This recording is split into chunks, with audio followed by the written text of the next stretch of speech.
Bonjour, je suis Sullivan Joubert et voici notre point hebdomadaire sur le marché des devises. La victoire de Trump aux élections présidentielles aux États-Unis a complètement éclipsé toutes les autres nouvelles économiques et politiques de la semaine dernière.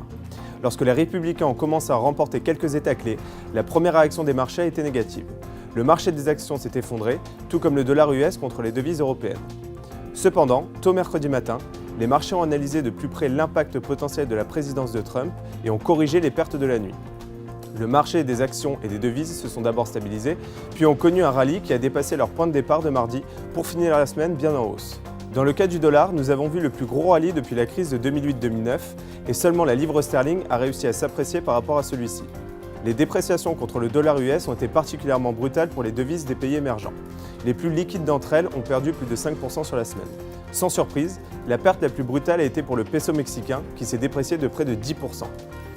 Le revirement de situation concernant les estimations liées à l'impact des élections aux US a été motivé par l'attente d'un stimulus budgétaire significatif, étant donné les réductions d'impôts promises par Trump, ainsi que l'augmentation des dépenses dans les infrastructures.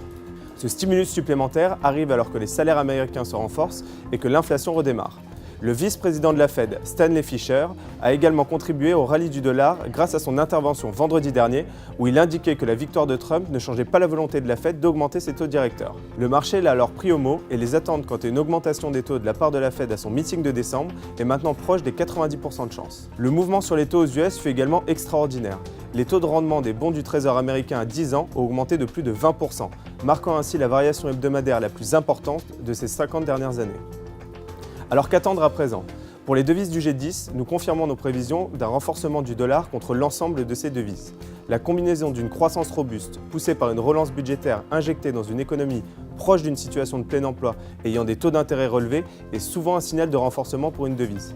Ceci est particulièrement vrai lorsque la plupart des devises européennes se trouvent dans une situation diamétralement opposée, engluées dans des taux d'intérêt extrêmement bas et dans une croissance molle. La perspective pour les devises des marchés émergents est moins claire.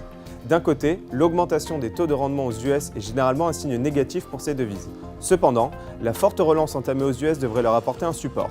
Les prix des matières premières devraient se renforcer après une réduction importante de la capacité de production.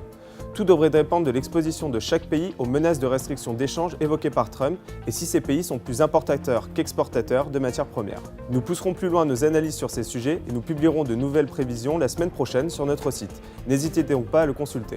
C'était notre point hebdomadaire sur le marché des devises. Merci de nous avoir suivis. Pour de plus amples informations, n'hésitez pas à nous contacter ou à consulter notre site internet www.ebury.fr. À la semaine prochaine.